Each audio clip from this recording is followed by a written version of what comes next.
밤새 편안히 주무셨습니까? JTBC 아침 뉴스입니다. 대기 정체로 쌓인 미세먼지에 중국발 스모그까지 더해지면서 공기가 탁합니다. 오늘 초미세먼지 농도는 종일 나쁨 단계가 예보됐습니다. 현재 기온은 전주가 4.3도, 익산 3.2도, 임실 영하 1.2도로 어제 아침과 비교해 비슷하거나 조금 낮습니다. 낮 기온은 11도에서 14도로 어제보다 3도가량이 높겠습니다. 수요일 서해안과 일부 내륙 지역에 비가 온 뒤에 주 후반엔 한낮의 기온도 10도 아래에 머물며 초겨울 추위가 찾아오겠습니다.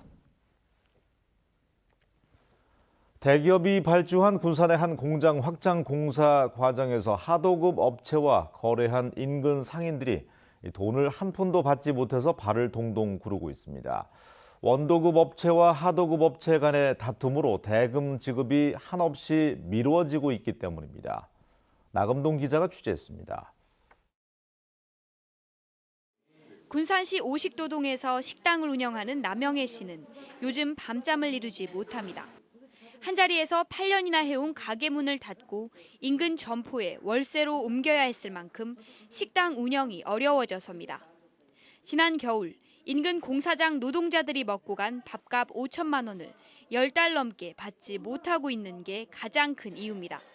새벽 4시부터 일어나서 자기네들 따뜻한 밥 해주고 도시락 60개, 70개씩 거기까지 배달하면서 진짜 여자가 그 무거운 거 들고 자기네들 그 세팅 다 해주고 몇 달을 그렇게 했어요. 근데 이제 와서 나 몰라라 하고. 나 씨의 식당뿐만 아니라 인근 철물점과 숙박업소 등 10여 곳이 이렇게 피해를 본 금액만 모두 1억 1천만 원이 넘습니다. 군산에 그날이라도 경제가 어려운데 얼마나 힘들겠습니까? 우리는 그 돈을 다 변상을 해줘야 돼요. 이들은 지난해 10월부터 석 달간 인근 대기업 사료 공장의 확장 공사에 참여한 업체와 거래를 했습니다. 문제는 공사 초기부터 원도급 업체와 하도급 업체 사이에 갈등이 생기면서 시작됐습니다. 석 달 만에 공사는 끝났지만 공사 대금을 놓고 다툼이 길어지고 있기 때문입니다. 원도급 업체와 발주처인 대기업마저 서로 책임을 떠넘기는 사이 무려 10달 넘게 시간이 흘렀고 대금 지급이 속절없이 미뤄지고 있는 겁니다.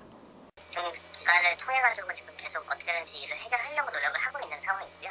좀 문제는 지금 거기에 대해가지고 좀 협의를 하지 않고 있는 상황이어가지고. 건설업계의 고질적인 문제가 불거지면서 애꿎은 영세 자영업자들의 가슴만 새까맣게 타들어가고 있습니다. JTBC 뉴스 나금동입니다. 지역사랑 상품권으로 불리는 경기도 지역화폐 발행 규모가 내년에는 5천억 원으로 크게 늘어납니다. 반면 전북은 770억 원에 불과합니다. 지역화폐의 실태와 과제를 오정현 기자가 살펴봤습니다. 김제시가 전북에서 가장 먼저 지역화폐를 발행한 건 지난 2000년입니다. 김제사랑 상품권은 지역자금의 역외 유출을 막고 소상공인의 매출 증대를 가져오는 긍정적인 효과를 가져왔습니다. 그러나 주로 공무원들만 구매에 나서 상품권 발행 규모가 크지 않기 때문에 체감 효과를 느끼지 못하는 상가도 있습니다. 상품권 준다는 사람이 없었어요. 거의 없다시피 해요. 근데 김제사랑 상품권은 전혀 우리 가게하고는 도움이 안 돼요. 이후 장수, 임실, 완주, 군산시가 차례로 지역사랑 상품권을 발행하고 있습니다.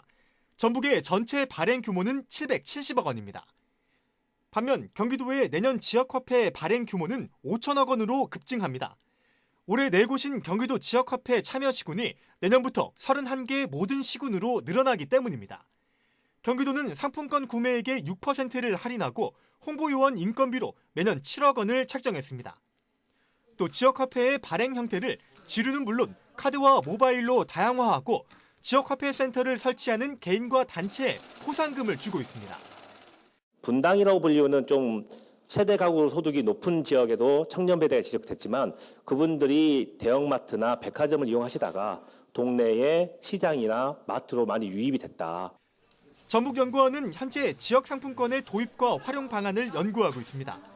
지역상품권 발급이 저조한 전북이 전북연구원의 활성화 방안을 통해 발행 규모를 늘릴 수 있을지 주목됩니다. JTBC 뉴스 오정현입니다. 그렇다면 지역 화폐를 활성화하기 위한 구체적인 방법은 무엇이 있을까요? 가맹점의 확대와 소비자 인식 개선 같은 기존의 방안 말고도 보다 적극적인 대책이 필요해 보입니다. 계속해서 김철 기자입니다.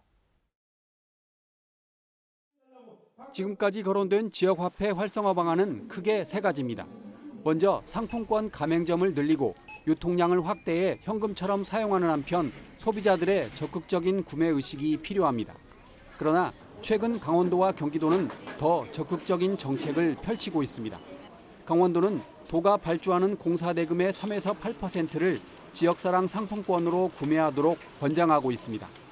또 강원도 양구군은 군이 발주한 공사대금의 3%를 아예 상품권으로 지급하고 있습니다. 세금을 함흥을 투입했더니 실제적으로 18배 정도가 다시 환원을 거쳐서 지역의 소득으로 환원이 되더라는 겁니다. 그러면 남는 장사도 18배 소득이 남는 거거든요. 그러면 지자체들이 이걸 안 할 이유는 없어요. 자치단체 복지 사업을 지역사랑 상품권으로 주는 곳도 많습니다. 경기도는 청년배당 1,752억 원과 산후조리비 423억 원을, 전남 강진구는 농민수당 25억 원을 지역사랑 상품권으로 지급해 지역 경제를 활성화합니다. 인천시는 공공기관 부서 운영비의 10%를 지역 화폐로 줄 예정입니다. 인천시 같은 경우는 부서 운영비를 지역사랑 상품권 카드로 내년부터는 다 바꾼다고 그래요. 좋지 않습니까? 얼마든지 자영업 경기 활성화를 위한 아이디어를 모을 수 있다. 지역화폐를 통해서는. 전북은 지역화폐 활용에서 경기도 등에 비해 크게 뒤처진 만큼 이들 자치단체의 성공 사례를 유심히 살펴야 합니다. JTB 뉴스 김철우입니다. 올해 초 인천 김성수의 국가 서훈이 박탈되면서 고창군이 그동안 유지해온 인천 기념사업이 논란이 됐습니다. 늦게나마 김성수의 호를 딴 도로명의 개명과 동상 철거에 대한 논의가 시작돼서 관심을 모으고 있습니다. 정원익 기자가 보도합니다. 12.5km 구간에 이르는 고창군 인천호입니다. 10년 전 인천 김성수의 호를 따 도로명이 정해졌습니다. 올해 초 인천의 건국 훈장이 박탈되자 도로명을 바꿔야 한다는 목소리가 높아졌습니다. 도로명 주소 개명은 단순하게 도로명 주소를 바꾸는 것이 아니라 잘못된 역사를 청산하고 역사 정의를 실현하는 것입니다. 고창군은 그동안 인천로 개명에 미온적인 반응을 보여왔습니다. 도로명을 바꾸기 위해서는 주소 사용자 절반 이상의 서명 동의가 필요하다는 점도 발목을 잡았습니다. 하지만 자치단체장 직권으로도 개명이 가능한 데다 또 다른 인천로가 있는 서울 성북구가 먼저 개명 작업에 나서자 태도를 바꿨습니다. 여러 의견을 듣고 충분하게 검토한 뒤 개명을 추진하겠다고 밝힌 겁니다. 인천 동상도 마찬가지입니다. 지난달 주민 230여 명을 모아 토론회를 열고 동상 철거에 대한 찬반 의견을 들었습니다. 또 올해 안에 주민들을 대상으로 설문조사를 하기로 했습니다. 도로명 저쪽 담당 부서 쪽에서 설문조사를 하실 계획이시다고 하시더라고요. 그때 이 문제도 같이 좀 설문 문구에 넣어서. 국가적 차원에서 서운이 취소되고 생가와 동상이 현충시설에서 해제된 가운데 고창군이 유지해온 기념사업의 향방이 주목됩니다. JTB 뉴스 정원익입니다.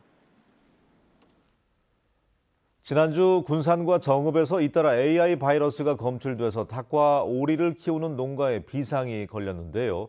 다행히 군산은 AI 바이러스가 아니었고 정읍은 저병원성인 것으로 확인됐습니다. 이에 따라 해당 지역에 설정된 방역대도 모두 해제됐습니다. 송창용 기자입니다. 지난 11일 군산 만경강의 야생조류 분변에서 나온 바이러스를 정밀 조사한 결과 AI 바이러스가 아닌 것으로 최종 확인됐습니다. 또 같은 날 정읍 동진강 야생조류 분변에서 검출된 AI 바이러스는 고병원성이 아닌 저병원성인 것으로 나타났습니다.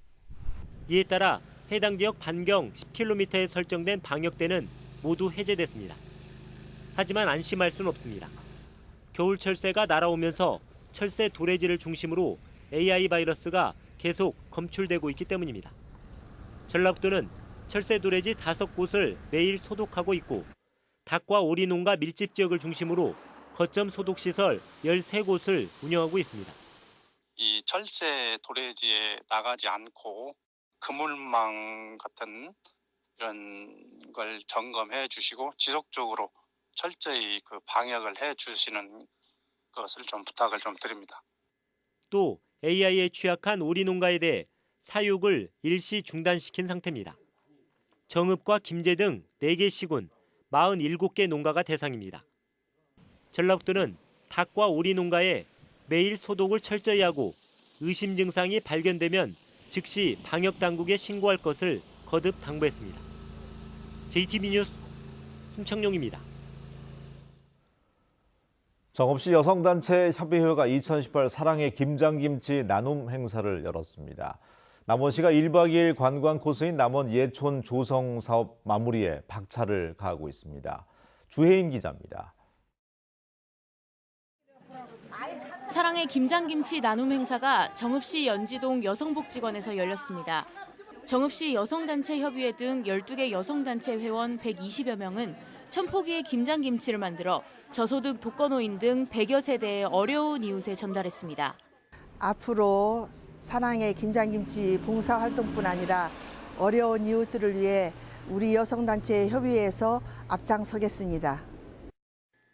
남원시 광안루원부터 도심까지 이어지는 1박 2일의 관광 코스를 만드는 남원 예촌 사업이 마무리 단계에 들어갔습니다. 지난 5년 동안 한옥 숙박체험시설, 전통문화체험지구 등 5지구 가운데 3지구의 조성을 마친 남원시는 2020년까지 모든 사업을 마칠 계획입니다. 광안루를 찾는 관광객을 구도심권으로 유입시킴으로써 구도심권에 대한 활력을 불어넣고 지역경제 활성화에 기여하겠습니다. 청소년 과학문화체험이 순창군 청소년수련관에서 오는 24일까지 열립니다. 청소년들은 인공지능, 우주탐구 등 4가지 영역의 전시를 보고 전문 해설사의 해설을 들을 수 있습니다. 무주군 농산물 종합가공센터의 활성화 방안을 논의하는 협의회가 무주군 농업기술센터에서 열렸습니다. 40여 종의 기계 설비를 갖춘 농산물 종합가공센터에서는 블루베리, 아로니아, 오미자 등 지역 농산물로 만든 가공식품을 생산하고 있습니다. JTB 뉴스 주혜인입니다. 고창과 신안 등 서남해안 갯벌을 세계유산으로 등재하기 위한 작업이 다음 달부터 다시 시작됩니다. 문화재청은 다음 달에 고창과 서천, 신안 등 5개 시군과 갯벌의 세계유산 등재와 보호 관리를 위한 협약식을 갖고 내년 1월에 등재 신청서를 유네스코에 제출할 계획입니다. 문화재청은 지난 1월 유네스코에 서남해안 갯벌의 세계유산 등재를 신청했지만 갯벌의 상세 지도와 통합관리 체계가 미흡하다는 지적을 받아서 신청서가 반려됐습니다. 국립 새만금 수목원이 오는 2026년까지 새만금에 조성됩니다. 산림청은 오는 2026년까지 새만금 농생명 용지에 1,530억 원을 들여서 국내외 해안식물을 보존하고 연구 전시하는 새만금 수목원을 조성할 계획이라고 밝혔습니다.